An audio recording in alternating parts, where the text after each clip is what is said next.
Bienvenue à tous ceux qui sont arrivés entre-temps. Donc, je suis Catherine Léger, la nouvelle présidente de l'Union des Français en Égypte. Bienvenue. Je suis absolument ravie de vous accueillir aujourd'hui dans ce beau cadre qui nous est permis d'investir par M. Oven, président, directeur général de Total en Égypte. Donc, merci à lui de nous permettre de vous accueillir en toute sécurité, à l'air libre. Donc, comme vous le savez, les séminaires de rentrée ont pour vocation de cibler très rapidement pour la communauté arrivante, mais aussi pour les déjà résidents en Égypte, de cerner les problématiques qui sont les nôtres. On en a de très communes en ce moment. Donc, les problématiques d'échanger avec des professionnels, des experts qui donc nous font l'honneur de prendre un peu de leur temps précieux aujourd'hui pour peut-être répondre à quelques-unes de vos inquiétudes. Donc, pour respecter le protocole, bien entendu, nous allons céder la parole à Monsieur le Consul Général, cher François. Bienvenue à notre séminaire de rentrée. Bonjour à tous, j'espère que vous m'entendez bien. Donc, je suis François Pujol, le Consul Général de France au Caire. J'entame désormais ma 3e année ici. Régine Prato, vice-présidente du conseil consulaire, conseillère consulaire, m'avait tout de suite mis le grappin dessus en me disant il faut vraiment venir. Et je n'avais pas regretté parce que c'est effectivement une très bonne occasion de rencontrer un certain nombre de nouveaux venus, de membres de la communauté française, et de pouvoir assister et accompagner les efforts qui sont faits par les associations françaises pour l'animation de la communauté française. Je suis venu avec ma nouvelle adjointe, Catherine Chayol, qui est arrivée il y a une semaine à peu près, qui est ici présente, et auquel vous pourrez également poser des questions directement si vous le souhaitez, et en tout cas faire sa connaissance et la situer physiquement. Voilà. Donc elle est en tant qu'adjointe, elle est chef de chancellerie, elle chapeaute beaucoup tout ce qui est l'aspect vraiment consulaire de l'activité du consulat. Le consulat, pour ceux qui connaissent déjà la vie à l'étranger, ou alors peut-être pour les nouveaux, pour qui c'est une première expatriation, un consulat, c'est un service français officiel qui est chargé de l'animation et l'administration des communautés françaises à l'étranger. Donc le consulat général de France au Caire est chargé, et moi, le consul général en tant que chef de poste, je suis chargé de l'administration et le suivi de toute la communauté française en Égypte, qui est estimée à peu près à 5500, 6000 personnes enregistrées au consulat. Justement, à propos de l'enregistrement, je viens de dire que c'était pas obligatoire, mais je vous invite fortement à vous faire connaître du consulat pour les nouveaux arrivants. Pour ceux qui étaient déjà dans des postes à l'étranger, c'est très simple en fait, et s'ils étaient déjà enregistrés auprès de leur consulat de résidence, il s'agit juste d'un transfert de dossier. Pour des nouveaux arrivants, dont c'est la première enregistrement, on vous demandera quelques pièces, quelques justificatifs, mais ça se fait quand même assez facilement. C'est faisable par Internet, vous n'êtes pas obligé de vous déplacer au consulat pour ça. C'est sur le site servicepublic.fr, il y a les procédures d'enregistrement quand on est à l'étranger, d'enregistrement au consulat. L'ensemble de la communauté connue est répartie en îlots, avec des chefs d'îlots, et donc en étant enregistré, vous rentrez dans ce système, et en cas de situation qui viendrait à se dégrader, où il y aurait besoin éventuellement de bien savoir où sont les Français, éventuellement de regroupement, voire pire, d'évacuation.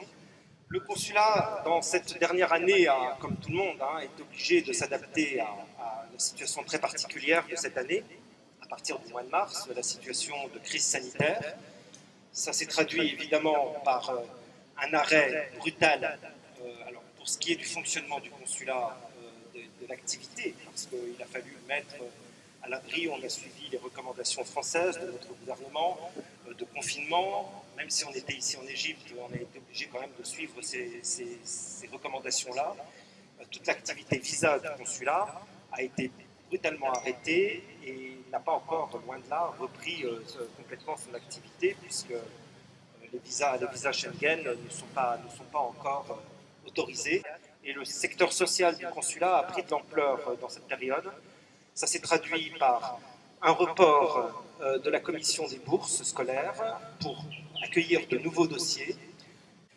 Et puis, on a mis en place un système d'aide grâce à des crédits qui ont été libérés par le gouvernement français. Mais nous sommes bien décidés à continuer dans cette voie parce que je pense qu'on arrive en septembre, là, à un moment où la crise continue. Les situations sociales sont toujours compliquées.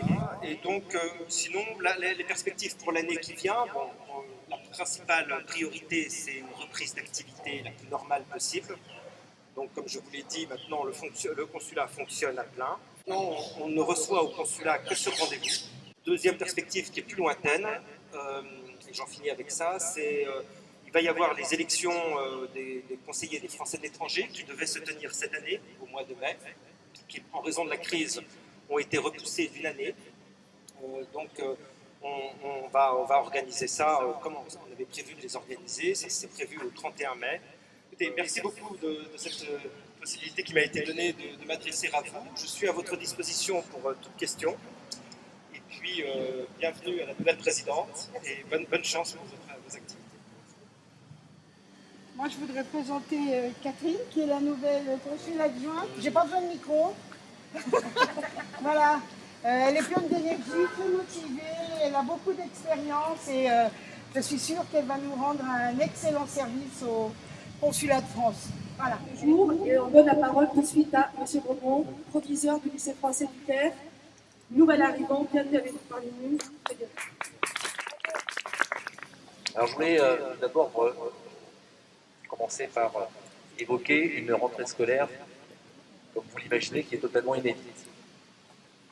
Inédite à deux niveaux, inédite sur la question de la situation sanitaire, inédite sur la question de la situation pédagogique. Au niveau de la situation sanitaire, j'ai découvert en arrivant dans ce beau pays une situation très différente de celle qu'on connaît actuellement en France, beaucoup plus rassurante, mais, et ça il faut je pense aussi l'avoir en tête, avec une pandémie qui est loin d'être terminée, pour laquelle un vaccin n'est toujours pas connu, qui n'arrivera pas avant plusieurs mois. Nous allons donc devoir vivre avec le Covid-19 pendant encore quelques temps. Et la situation pédagogique également est une situation complètement inédite. Des élèves qui ont été coupés physiquement de l'école depuis la mi-mars, depuis plusieurs mois. Aucune génération avant eux n'a vécu cette situation vis-à-vis de l'école. Je tiens à saluer publiquement l'engagement des enseignants du lycée français du Caire depuis le début de cette crise et à souligner la qualité et la façon dont ils ont pu s'adapter autant que possible pour limiter l'impact sur les apprentissages. Ils ont réalisé un travail remarquable, et je tenais à le dire. Toutes les familles ne sont pas à égalité face à une situation d'apprentissage à distance. Cela suppose du matériel, cela suppose que ce matériel, on soit en capacité de pouvoir le partager à plusieurs lorsqu'on est une fratrie plus ou moins nombreuse. Cela suppose de la connexion Internet, qui n'est pas toujours stable, qui n'est pas toujours fiable. Et une nouvelle fois, j'insiste bien, ici comme ailleurs. Cela suppose aussi une certaine autonomie, une certaine capacité des familles à pouvoir accompagner leurs enfants dans ce type de situation. Nous avons établi un protocole sanitaire. Et ce soir, ces protocoles, puisque pour chaque site, ils ont été déclinés de façon différente, ils seront disponibles sur nos différents médias. Ces protocoles qui restent à éprouver, puisque une nouvelle fois, une rentrée que nous allons faire à partir du 15 septembre en accueillant nos premiers élèves depuis fort longtemps. On fait pour l'instant une rentrée en distanciel depuis le début de la semaine. Cette occupation des locaux, nous devons souhaiter la sécuriser au maximum en faisant en sorte de dédoubler les classes et de n'accueillir un demi-groupe un jour sur deux. Donc, dans des conditions de distanciation optimales. Un nouveau projet d'établissement qui engagera une direction, un cap à tenir pour les 4 prochaines années. Madame la Présidente, je tiens à vous souhaiter une bonne rentrée pour l'Union des Français d'Égypte.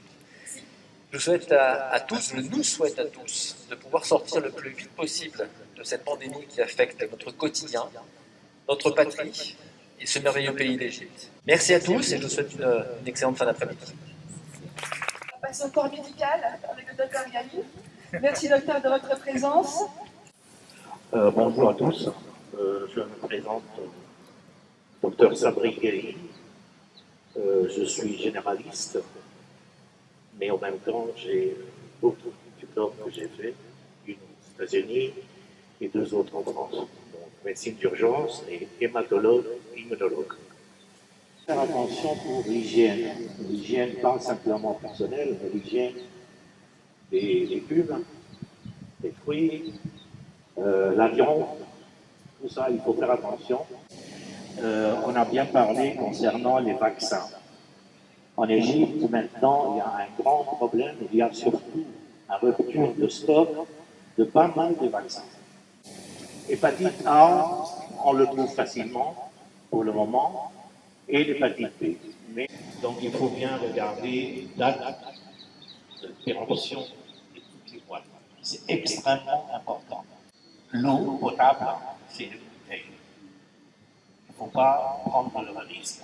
Il y a sans doute des filtres qu'on peut bien l'installer chez nous pour les urgences dans la nuit, où il faut bien appeler la ligne rouge des urgences du consulat. Et comme ça, on vous dirige vers un des 3 médecins référents en ambassade. C'est moi, le docteur Wael Kaïl et sa sœur, le docteur Chéri. Les pharmacies ici en Égypte font livrer les médicaments à domicile. Donc il faut donner un petit pachiche pour le gars qui vous amène les médicaments. Ça c'est très important et c'est très bien connu. Concernant le Covid, donc est-ce qu'il y a des hôpitaux sur Mahdi où on peut être soigné du Covid? Oui. L'hôpital Salam International, ils ont l'autorisation maintenant pour le 9e étage. Donc voilà, tout ce qui est médical, je suis là. Alors, nous sommes donc au conseiller consulaire. Nous avons été élus la dernière fois en 2014. Moi, je le suis depuis 2003. Hervé avec moi depuis 2009. Dès que je l'ai connu, je l'ai pris avec moi. Voilà. Donc, que font vos conseillers consulaires? Vos conseillers consulaires, c'est l'élu local. C'est un élu local. C'est votre représentant, c'est votre conseiller municipal. Il a une connaissance approfondie et directe des situations vécues au quotidien par la communauté française, aussi bien au niveau de l'éducation sociale, économie, fiscale et sécurité. Il est élu pour un mandat de 6 ans. Il perçoit une indemnité de 250 € par mois. Lors des conseils consulaires, dont je suis la vice-présidente, le président c'est monsieur le consul général ici présent. Comme hors des conseils consulaires, votre élu est en charge de défendre vos intérêts, vos droits et de formuler des avis sur les questions d'intérêt général, notamment dans tous les domaines de la vie quotidienne. Il doit être aussi un complément et travailler étroitement avec son consulat, ambassade et chaque gouvernement en place pour vous aider à faire remonter vos demandes au plus haut de l'État. Résidente en Égypte depuis 38 ans, je travaille depuis 1982 dans le domaine du tourisme et de l'aviation, mais les révolutions ont été sévères dans ce milieu. Il a fallu prendre des décisions douloureuses de fermer et de tourner la page, mais une page heureuse et pleine d'expériences précieuses, élue depuis 2003 avec Madame Blandin, que certains d'entre vous connaissent, c'est notre doyenne. J'ai créé la Banque alimentaire en 2004, qui vient toujours en aide aux Français les plus démunis. Commandant dans la réserve civile de l'armée de l'air, j'organise donc une vraie journée de défense et du citoyen, on va la faire là, cette année aussi, avec notre consul général, notre attaché de défense, pour présenter les collèges et les lycées militaires, ainsi que l'instruction civique de base. Il y en a besoin. Hervé Magidier, tu veux pas lire ton... Non. Hervé Magidier, un vieux routard également, patron de Carrefour, Égypte, Moyen-Orient et Afrique de l'Est, a lui aussi une expérience orientale très précieuse. Il répond toujours présent quand il s'agit d'actions humanitaires. Je lui ai demandé de livrer du riz dans un foyer pour personnes âgées. Il a livré une demi-tonne. Donc ils en ont pour un petit moment. Président de la Chambre de commerce Il est à l'écoute de nos jeunes désireux de faire des stages en entreprise, il les place, et à la recherche d'emploi aussi pour ces jeunes et moins jeunes. Nous sommes heureux et fiers de vous représenter. L'équipe de bénévoles UFE, dont je suis l'heureuse vice-présidente, est disponible pour vous aider à vous intégrer rapidement afin de profiter au plus vite du pays et de ses merveilles que les habitants sauront vous offrir en souvenir. À très bientôt dans nos apéros-partages, dans nos visites, échappées belles, lotos, dîner de gala. On est là pour vous et on le fait avec plaisir. Voilà. Je suis le co-président de la Chambre de commerce en Égypte. Adjoint président égyptien, président français. Le but, c'est de faire de sorte que synergie entre les deux pays, les relations bilatérales, etc., fonctionnent le mieux. Aujourd'hui, la France n'a pas besoin de la Chambre de commerce française en Égypte, mais car nous avons donc notre chef de mission économique qui s'occupe plutôt des dossiers régaliens et des dossiers assez lourds entre les gouvernements. Il y a de l'autre côté, côté petite et moyenne entreprise, donc Business France, anciennement Ubi France. Notre chambre de commerce est un catalyseur de business entre les hommes d'affaires des deux pays. Donc je laisse d'abord le micro à notre directrice Aza, et puis si vous avez des questions, n'hésitez pas, nous sommes à votre disposition. Je suis Aza Adel, la directrice de la Chambre de commerce et d'industrie française en Égypte. Tout d'abord, je remercie Madame la Présidente de m'avoir invitée et Madame Président. Je vais présenter la Chambre de commerce qui a été créée en 1992 par un groupe d'hommes d'affaires français et égyptiens. Avec l'appui bien sûr de l'ambassade de France, la Chambre de commerce s'est transformée en un acteur incontournable dans les relations commerciales franco-égyptiennes. La CCIFI regroupe près de 750 adhérents, en majorité des sociétés égyptiennes et des sociétés françaises implantées en Égypte. Elle accompagne également les entreprises égyptiennes souhaitant prospecter le marché français. Notre mission est de faciliter la coopération bilatérale et le développement des échanges commerciaux entre l'Égypte et la France. On a des différents départements. On a le département appui aux entreprises qui organise des missions de prospection ou bien provider des listes de contacts ciblés et mise en contact pour des partenaires potentiels et aussi l'assistance dans la création d'une société et aussi dans la participation des salons et des foires en France. Un autre département, c'est le service des événements, des grands événements, qui organise des déjeuners, débats et des dîners de gala, des conférences qui permettent à nos membres de profiter de notre réseau et renforcer leurs contacts. Le département comité sectoriel, on a 7 comités actifs maintenant. Comité environnement, agroalimentaire, santé, marketing, formation, fiscal et douane, finance et investissement. Le département comité organise des événements aussi traitant de thèmes d'actualité qui répondent aux besoins de chaque secteur et permettent aux entreprises membres de soumettre leurs problématiques. Elles permettent aussi aux membres d'être tenus informés des nouveaux règlements en Égypte. Le département marketing implique les entreprises souhaitant augmenter leur visibilité à s'associer aux événements de la CCIFE. Ce département aussi est en charge de l'organisation du Forum de l'emploi chaque année et aussi l'annuaire, l'antenne et le calendrier.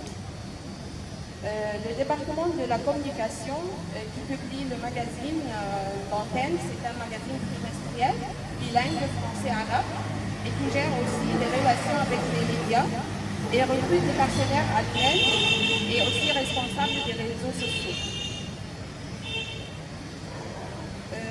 les services qu'on offre aux membres, on a le département des visas schengen qui offre un service d'accompagnement avec de demandeurs de visa. Et on a fait l'année dernière, en 2019, à peu près 1095 demandes de visa. Et on a aussi le service de voyage qui est en charge de réserver des hôtels ou bien des billets d'avion pour les entreprises membres de la CCIFE. Et un nouveau service aussi, c'est le service de traduction. On a les activités de la CCIFE en 2019. On a organisé un forum économique durant la visite du président Macron, qui était le 27 janvier 2019. Et on a accueilli à peu près 932 participants. En octobre 2019, la CCIFE a organisé aussi une visite à la capitale administrative en collaboration avec l'UFE.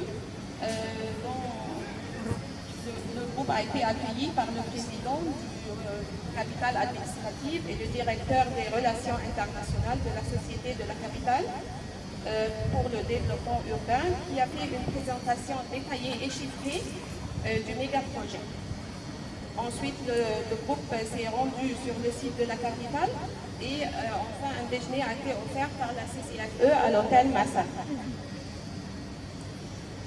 Nos prochains événements, en septembre, on a le 14 septembre un webinaire qui est organisé par le département des comités, le comité agroalimentaire, qui organise un webinaire avec Dr Ibrahim Ashmawi, le vice-ministre de l'approvisionnement. On a le 16 septembre un autre webinaire organisé par la CCIFE avec M. Ahmed Gaber. C'est le Chairman of Egyptian Chamber of Printing and Packing Industries. Et il va parler durant cet webinaire du secteur industriel et sa vision dans la future.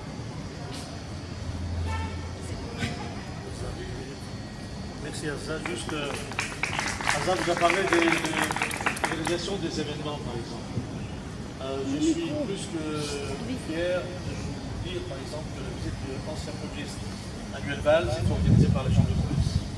La visite du président Hollande, organisée par la Chambre de commerce.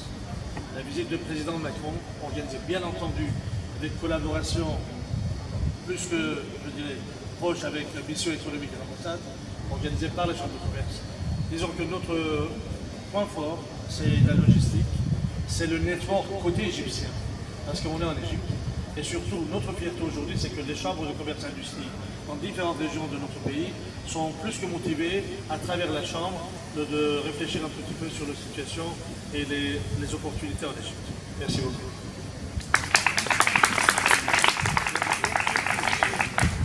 Je voudrais vraiment remercier d'abord notre hôte, M. Aubin, je ne sais pas s'il est là. Je remercie notre sponsor Ratio, dont vous allez bientôt pouvoir déguster des préparations très très originales.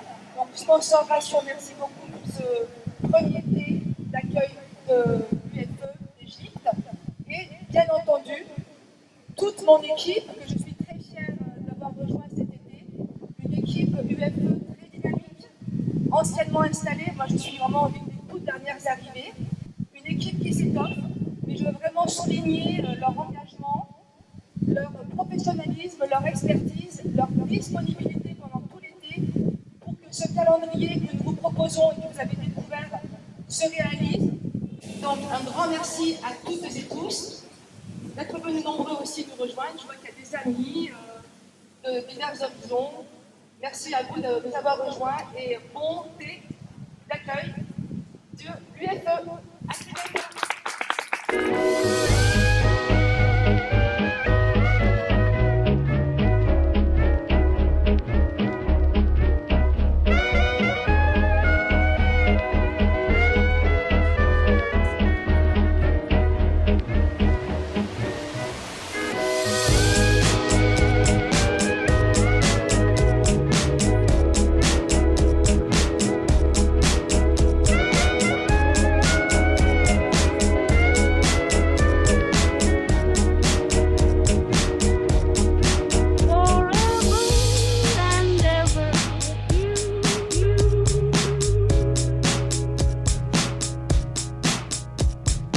développement.